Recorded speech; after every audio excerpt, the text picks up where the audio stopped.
Bonjour à tous, bonjour à toutes. Alors, on va commencer. D'abord, on va élever un petit peu, si ça va bien, les énergies du lieu.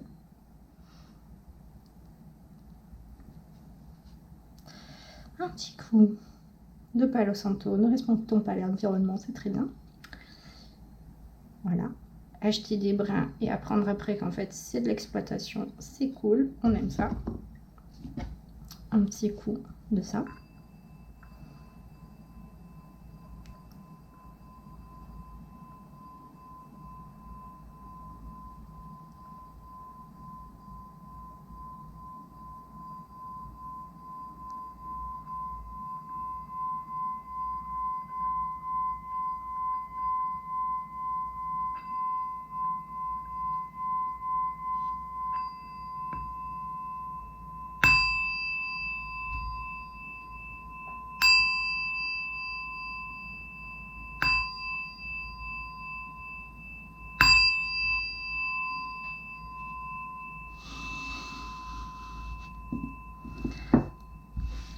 Et on va commencer. Donc bienvenue pour les taroscopes du mois de juin 2022. On commence trop bien. On va y aller avec le petit le normand. Et oui, et ça, cette petite pochette, je l'ai chopée sur un marché. Là, vous avez le nom. Cette personne a un site, un compte Insta du même nom. Donc si ça vous plaît, que vous voulez y aller, allez-y. C'est absolument pas sponsorisé, c'est juste que j'aime beaucoup ses créations. Et maman, si tu passes par là, il serait peut-être temps que tu me fasses aussi des petits trucs comme ça. Ce serait sympa, comme ça je fais ta pub aussi. Voilà. Je vous embrasse fort. On est parti. On va commencer. Bonjour les béliers, ascendant bélier, lion bélier. On se retrouve pour le taroscope du mois de juin 2022 pour vous. Allez, avec le petit le normand. Comment va se passer votre mois de juin ?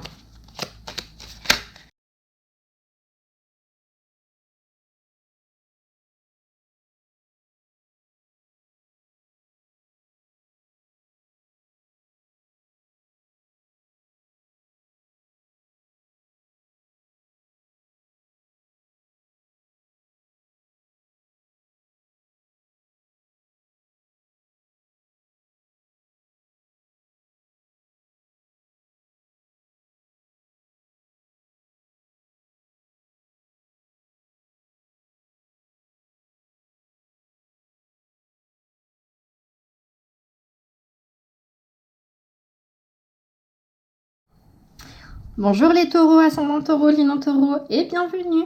On est parti pour faire les énergies pour votre mois de juin 2022.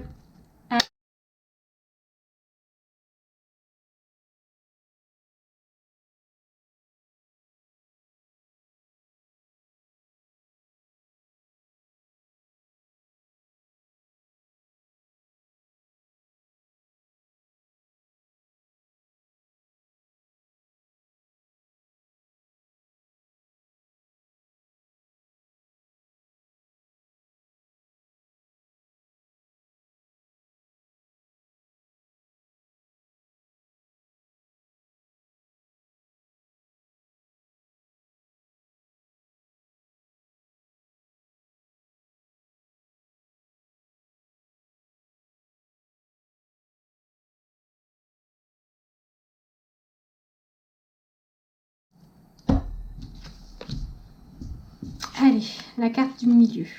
Nous avons la maison avec la maison 4. Ici. Ensuite, nous avons le bouquet avec Jupiter. Nous avons les nuages avec Neptune. Nous avons la lune avec le signe du Cancer. Nous avons la montagne avec le signe du Capricorne. Nous avons le serpent avec le signe du Scorpion.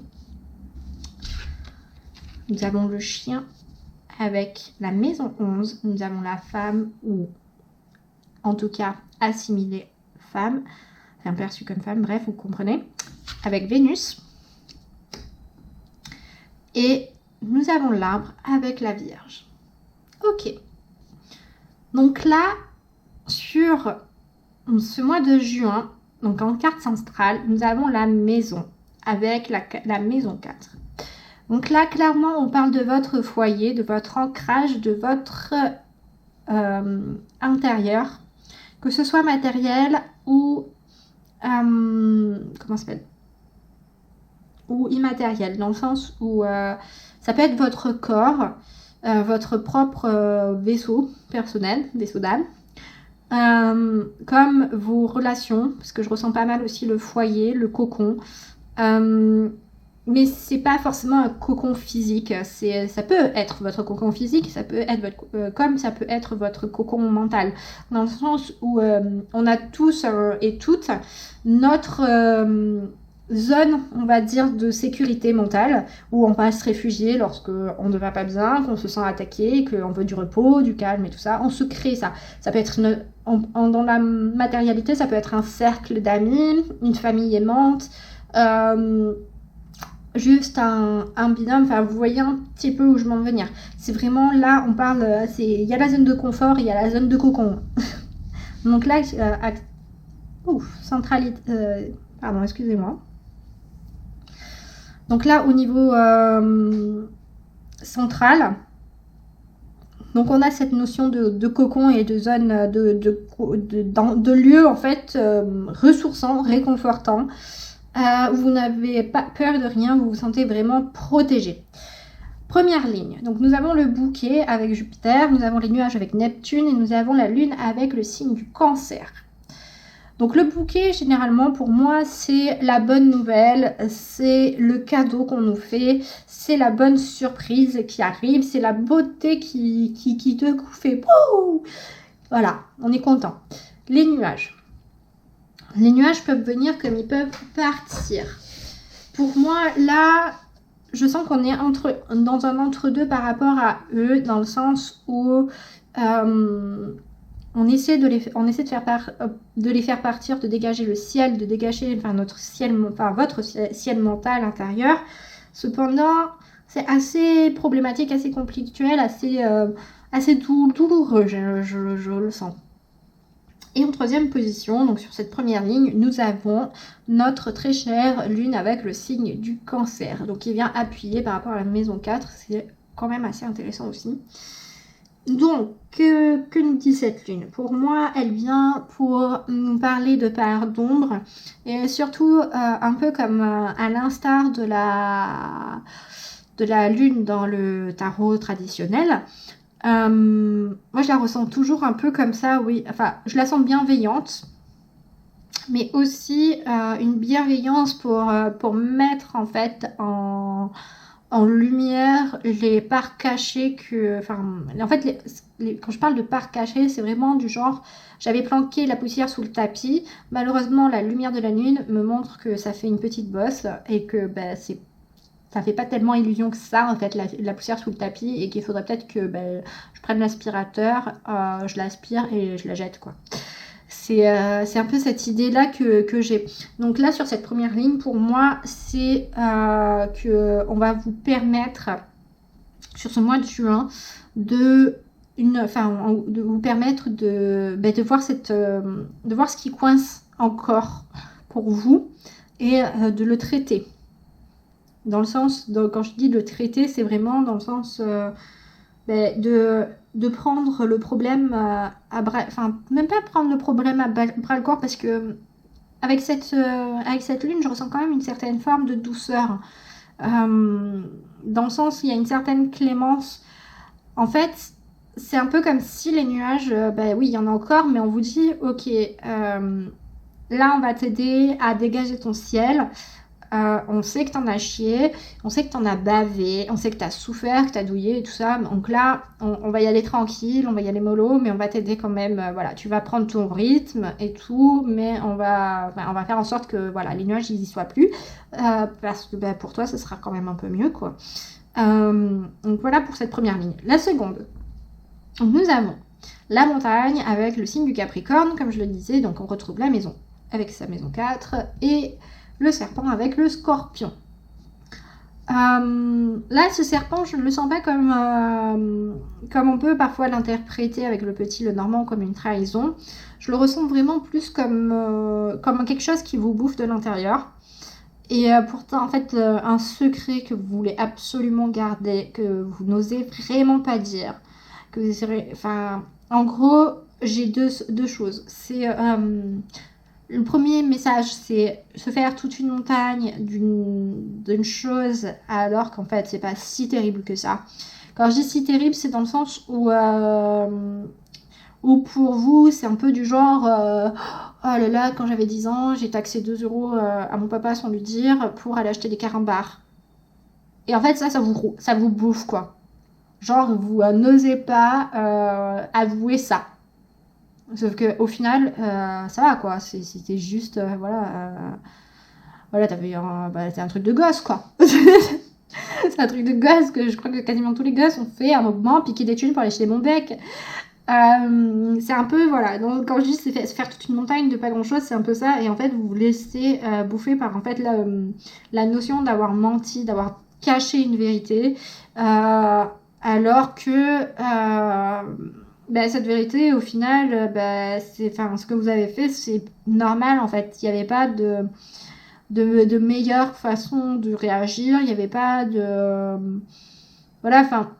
À un moment, il faut aussi arriver à se pardonner à soi-même dans le sens où à se montrer une certaine forme d'indulgence, dans le sens où on fait avec ce qu'on a, comment dire, on a une certaine base de données qu'on acquiert au fur et à mesure de nos expériences, de nos recherches personnelles, de nos apprentissages, et on fait avec ce qu'on a, quoi. On peut pas, comment dire, je cherche un petit peu mes mots, mais du genre vous n'avez jamais réussi à vous défendre dans la vie lorsque vous donniez trop et qu'on abusait de votre gentillesse et de votre générosité, et le jour où vous le faites, il faut pas s'attendre à ce que ce soit parfait, que vous trouviez de suite la punchline qui fait que déjà juste franchir le cap d'y parvenir, de dire stop avec vos propres mots, c'est déjà énorme. Alors montrez-vous un minimum d'indulgence parce que la réponse, certes, elle n'était pas ultra parfaite, ultra incisive et percutante. Vous avez fait ce que vous avez pu et comme vous avez pu en fait. Et c'est déjà énorme. Donc ça, c'est le premier message que j'ai capté pour cette ligne. Le second, c'est qu'il y a encore pas mal de travail à faire, justement, surtout en fait cette montagne qui vient dire que le sommet est bientôt atteint, mais il y a encore pas mal il y a encore du taf et de la résistance, de l'endurance à avoir par rapport à ça. Mais pour moi, vous êtes sur le bon chemin parce qu'en fait, sur la 3e ligne, on a du coup le chien avec la maison 11. On a du coup cette personne perçue comme femme avec Vénus et l'arbre avec la Vierge. Concrètement, on est sur une stabilisation et un soin intérieur, dans le sens où là, les deux, on peut avoir des amitiés externes qui viennent nous aider, nous accompagner, nous tenir la main en un sens, mais plus pas nous tenir la main pour nous donner l'élan d'avancer, mais plus nous tenir la main pour vous tenir la main pour vous soutenir, pour montrer qu'elles sont là. Cependant, l'autre message que je ressens, c'est qu'en fait, pour moi, tout le chemin parcouru en fait sur ces deux premières lignes va vous permettre de vous réconcilier et de devenir votre meilleur ami en fait pour vous. Et au passage, surtout avec l'arbre, de ce que je ressens, il y a moyen qu'en fait au travers de tout ce travail, vous permettez en fait de soigner des traumas transgénérationnels. Dans le sens j'ai balancé un énorme mot, parce que l'arbre en fait dans son ensemble, pour moi ça signifie souvent la santé, le soin, mais également tout ce qui est famille, dans le sens arbre généalogique. Et que ce soit pour les générations futures ou pour les générations précédentes, pour moi, il y a cette notion à travers tout ce chemin-là, vous permettez en fait un certain soin de votre lignée, un certain apaisement, une certaine sérénité retrouvée. Et surtout, enfin, il faut quand même noter que le plus beau, vous devenez votre meilleur pote. Donc ça, c'est vraiment pas mal. Donc là, on part sur une dominante pour ce mois de juin 2022 pour vous les taureaux, ascendant taureau, lune en taureau, de prise en charge de votre santé mentale et de votre bien-être intérieur, de votre rapport au corps et aux autres. Intéressant. Passez un bon mois de juin. J'espère en tout cas que le tirage vous a plu. N'hésitez pas à commenter, à liker la vidéo et à vous abonner à la chaîne. Je vous embrasse très fort et à bientôt. Bye bye.